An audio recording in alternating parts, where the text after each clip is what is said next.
We'll start off in the tropics one more time. So far this season, we've had 6 named storms. Here are all the storm paths. Obviously, the strongest storm that we did have, Hurricane Erin. It was a Category 5 storm, and that's the only hurricane we've had so far this season. So 6 named storms, but there is something in the tropics we're going to have to continue to monitor if and or when that does get a little bit better developed. It'll be called Gabrielle, but Fernand was our last named storm, and as we mentioned, Erin, the strongest and the only hurricane we've had so far this season. Here's our next potential system.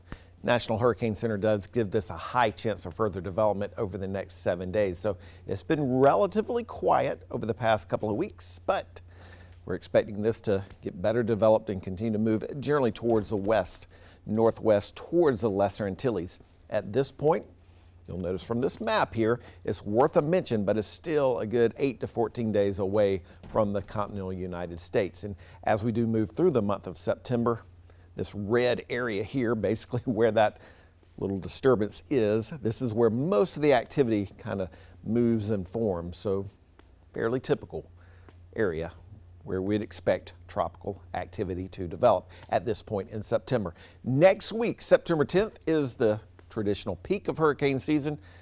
Usually the activity does start to drop a little bit as we do move past September 10th. So we are really in the heart of the hurricane season at this point. We're still in pollen season. Pollen season lasts a long time across South Carolina. Ragweed and grasses causing some people some problems, including myself. So it's going to kind of be in this medium-high range today and tomorrow.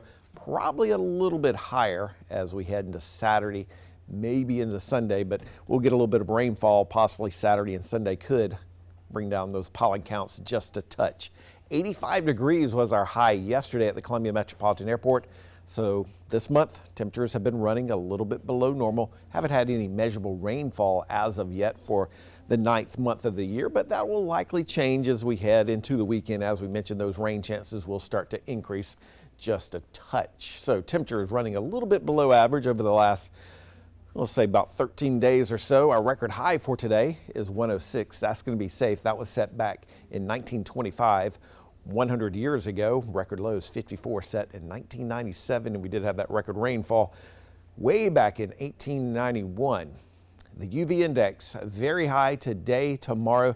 It does drop a little bit on Saturday as we expect a little bit more in the way of cloud cover, and there is going to be at least a potential for a shower or a thunderstorm on Saturday. Here's our forecast model, latest run of our model. This is Friday.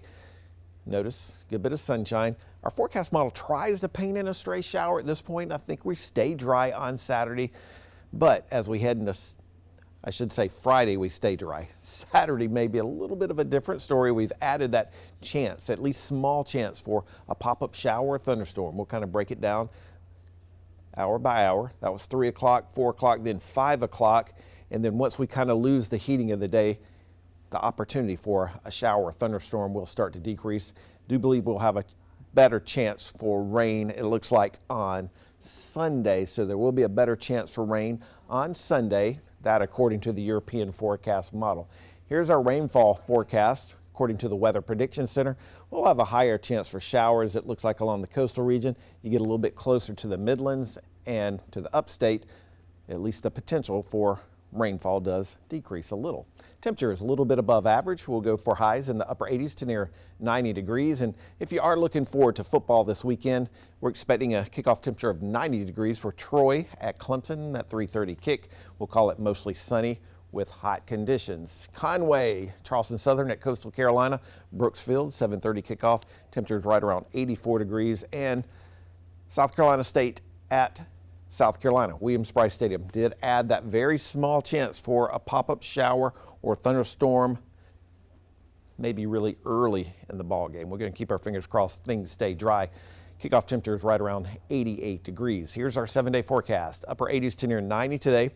We'll go low to mid 90s Friday, Saturday, so it is going to be pretty hot. It is going to turn pretty humid. Looking ahead towards Sunday, cold front kind of moves through, increases our chances for showers and storms.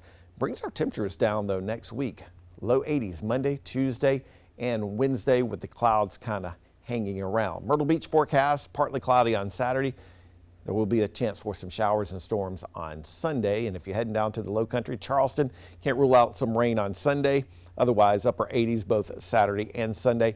And in the upstate of South Carolina, only a small chance for a little bit of rain Saturday and Sunday. You will notice those temperatures do cool off next week. Monday, Tuesday, we're talking about temperatures possibly in the upper 70s to near 80 degrees. We'll be cooling off next week as well. As we do look ahead, 8 to 14 days out, this is September 11th through September 17th. We're expecting cooler than normal conditions for a large portion of South Carolina. We're also expecting drier than normal conditions for, we'll say basically the upstate through the northwestern part of the Midlands, and then maybe wetter than normal conditions along the coastal region of South Carolina.